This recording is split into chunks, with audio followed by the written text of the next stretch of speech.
दोस्तों कहा जाता है कि don't put all your eggs in one basket. क्या मतलब है इसका कि आप अपने सारे अंडे एक ही टोकरी में ना रखें। अगर टोकरी गिरेगा तो आपके सारे अंडे टूट जाएंगे। बेहतर होगा कि आप अपने अंडे अलग अलग टोकरी में रखें। इससे अंडे टूटने का जो रिस्क है वो कम होगा। दोस्तों ज़्यादातर रिटेल इन्वेस्टर्स को लगता है कि मोर म्यूचुअल फंड्स मोर डाइवर्सिफिकेशन। इस चक्कर में वो बहुत सारे फंड्स का पोर्टफोलियो बना लेते हैं और उन्हें लगता है कि उनका पोर्टफोलियो वेल डाइवर्सिफाई है, अब वो बहुत जल्द अमीर बन जाएंगे। बट ऐसा बिल्कुल भी नहीं है।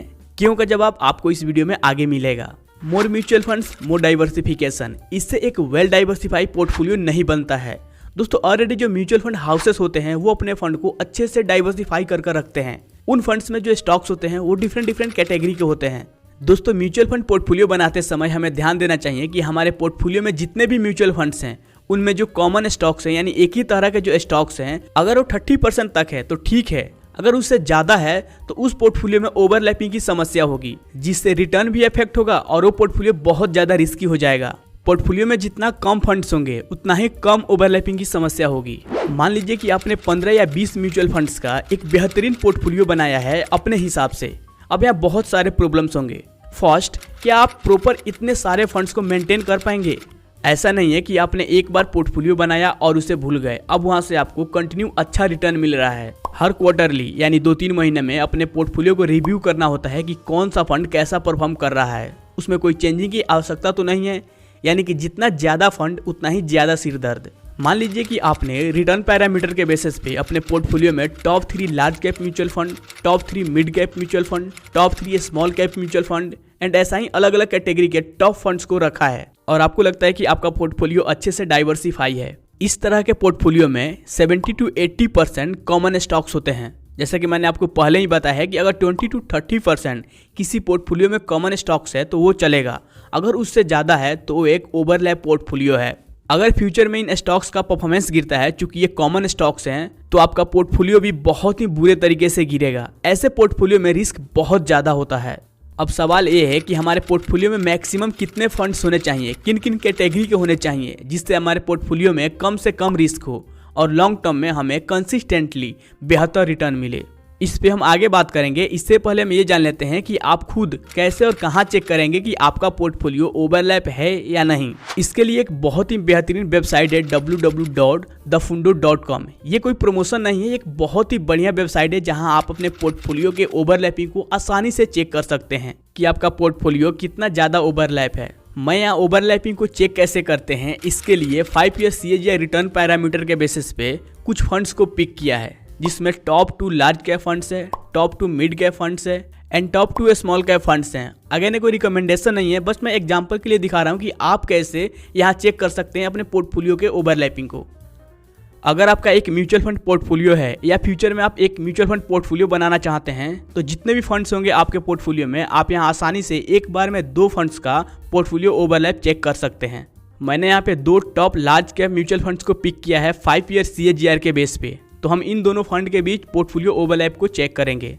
तो सबसे पहले मैं स्कीम ए में कैनरा रूबी को ब्लू चिप इक्विटी फंड को डाल देता हूं एंड बी में एक्सिस ब्लू चिप फंड। जब यहाँ गो पे आप टाइप करेंगे तो आपको यहाँ पे सारा डेटा दिख जाएगा। कैनरा रूबी को में जो टोटल स्टॉक्स है वो है 48, एक्सिस ब्लू चिप में जो टोटल स्टॉक्स है वो है 47 और इन दोनों में जो कॉमन स्टॉक्स है वो है 27 और ये पोर्टफोलियो 58% ओवरलैप है, यानी ये पोर्टफोलियो बहुत ही ज़्यादा ओवरलैप है। ऐसा पोर्टफोलियो अगर इनमें से कोई एक फंड बुरा परफॉर्म करता है तो दूसरा फंड भी बुरा परफॉर्म करेगा। ऐसे में ये पोर्टफोलियो बहुत ज़्यादा रिस्की हो जाता है। इन म्यूचुअल फंड्स में जो स्टॉक्स का ओवरलैपिंग है, ICICI बैंक में कैनरा रूबिको का है 9.2%, एक्सिस ब्लू चिप फंड का है 9.5%, HDFC बैंक में कैनरा का है 9.1%, एक्सिस का है 7.6%, इन्फोसिस में कैनरा का है 6.6%, एक्सिस का है 6.5%। इन दोनों फंड्स में जो 27 कॉमन स्टॉक्स हैं उनमें से टॉप 13 स्टॉक्स का ओवरलैपिंग डिटेल है। इस तरह आप किसी भी स्टॉक्स का ओवरलैपिंग डिटेल यहाँ पे एनालाइज कर सकते हैं। ये पोर्टफोलियो 58% ओवरलैप है। अगर ये 2 म्यूचुअल फंड्स किसी के पोर्टफोलियो में है तो इसका कोई भी फायदा नहीं है। चलिए 5 ईयर CAGR के बेस पे top 2 mid cap mutual funds का पोर्टफोलियो ओवरलैप चेक करते हैं। फर्स्ट है क्वांट का मिड कैप फंड, सेकेंड है PGIM का मिड कैप फंड। क्वांट में जो टोटल स्टॉक्स है वो है 33, PGIM में है 53। इन दोनों में जो कॉमन स्टॉक्स है वो है 8 और परसेंटेज की बात करें तो ये पोर्टफोलियो 11% ओवरलैप है। इन दोनों म्यूचुअल फंड्स के स्टॉक्स ओवरलैपिंग की बात करें तो केवल 7 ऐसे स्टॉक्स हैं जिनमें इन दोनों फंड्स का थोड़ा थोड़ा इन्वेस्टमेंट है। इस तरह के पोर्टफोलियो में रिस्क काफ़ी कम होता है। अगर कोई एक फंड बुरा परफॉर्म कर रहा है तो इसका मतलब ये नहीं है कि दूसरा फंड भी बुरा परफॉर्म करेगा, बिकॉज इन दोनों फंड्स का जो इन्वेस्टमेंट ऑब्जेक्टिव है वो डिफरेंट है। ये पोर्टफोलियो केवल 11% ओवरलैप है।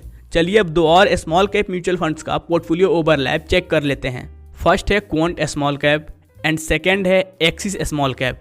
क्वांट में जो टोटल स्टॉक्स है वो है 59, एक्सिस में है 79 और कॉमन स्टॉक्स है 2।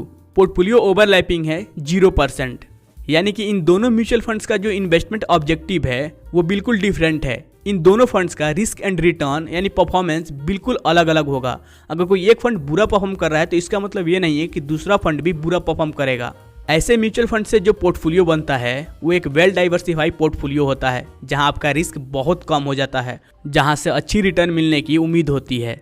हमने यहाँ 2 म्यूचुअल फंड्स का पोर्टफोलियो ओवरलैप चेक किया है, लेकिन आपके पोर्टफोलियो में इससे ज़्यादा फंड्स होंगे तो आपका पोर्टफोलियो थोड़ा बहुत ओवरलैप तो होगा ही। ऐसा नहीं है कि आपका पोर्टफोलियो 0% ओवरलैप होगा। जब आप बेहतरीन फंड्स अपने पोर्टफोलियो में ऐड करेंगे तो कुछ कॉमन स्टॉक्स तो मिलेंगे ही, लेकिन आपको ध्यान रखना है, जैसा कि मैंने आपको बताया है कि 20%, 25% या मैक्सिमम 30% तक आपका पोर्टफोलियो ओवरलैप है तो वो चलेगा, लेकिन 30% से जितना कम होगा उतना ही बेटर होगा। तो अब आप आसानी से पोर्टफोलियो ओवरलैप चेक कर सकते हैं। तो चलिए अब जान लेते हैं कि आपके पोर्टफोलियो में कितने फंड्स होने चाहिए, किन कैटेगरी से होने चाहिए।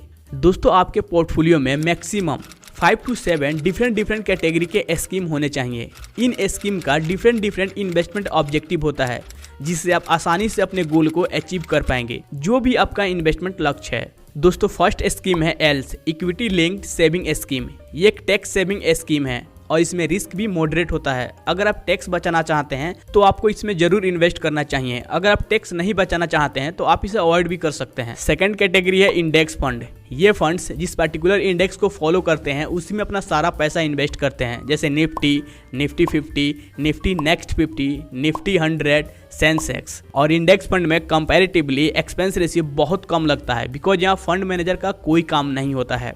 थर्ड नंबर है आपके पोर्टफोलियो में एक वैल्यू फंड होना चाहिए। फोर्थ नंबर है एक इंटरनेशनल फंड होना चाहिए। फिफ्थ नंबर है एक मल्टी कैप फंड होना चाहिए। एंड आपके पोर्टफोलियो में एक large and mid cap fund भी होने चाहिए। और यदि आप रिस्क थोड़ा ज़्यादा ले सकते हैं तो ज़्यादा रिटर्न के लिए आपके पोर्टफोलियो में एक स्मॉल कैप फंड्स भी होने चाहिए। अगर आप ज़्यादा रिस्क नहीं लेना चाहते हैं तो आप इसे अवॉइड भी कर सकते हैं। इस तरह 5 से 7 म्यूचुअल फंड्स का आपका एक बेहतरीन इक्विटी म्यूचुअल फंड पोर्टफोलियो बन जाएगा। जो भी आपका इन्वेस्टमेंट गोल है, जिसके लिए आप इन्वेस्ट कर रहे हैं, उसके लिए ये सारे स्कीम मिलकर फुलफिल करने की कोशिश करेंगे, क्योंकि इन सारे स्कीम का इन्वेस्टमेंट ऑब्जेक्टिव डिफरेंट है। और जब भी आप म्यूचुअल फंड्स पिक करें तो पोर्टफोलियो ओवरलैप जरूर चेक करें। इससे आपके पोर्टफोलियो को मैक्सिमम डाइवर्सिफिकेशन मिलेगा। और दोस्तों, उन्हीं फंड्स को पिक करें जो फंड लॉन्ग टर्म से कंसिस्टेंट परफॉर्मर रहा हो। और दूसरी चीज़, आप हर 2-3 महीने पे अपने पोर्टफोलियो को रिव्यू करते रहें कि उसमें कोई चेंजिंग की आवश्यकता तो नहीं है, कौन सा फंड कैसा परफॉर्म कर रहा है। इससे आप प्रॉपर अपने पोर्टफोलियो को मेंटेन कर पाएंगे। तो होप आप लोगों को ये वीडियो पसंद आया होगा। अगर आपके मन में कोई क्वेश्चन है, कोई क्वेरी है तो आप नीचे कमेंट सेक्शन में पूछ सकते हैं। अगला वीडियो किस टॉपिक पर चाहिए उसके लिए भी आप कमेंट कर सकते हैं। सो फिर मिलते हैं एक और नेक्स्ट वीडियो में। Till then keep learning and keep earning. Thank you.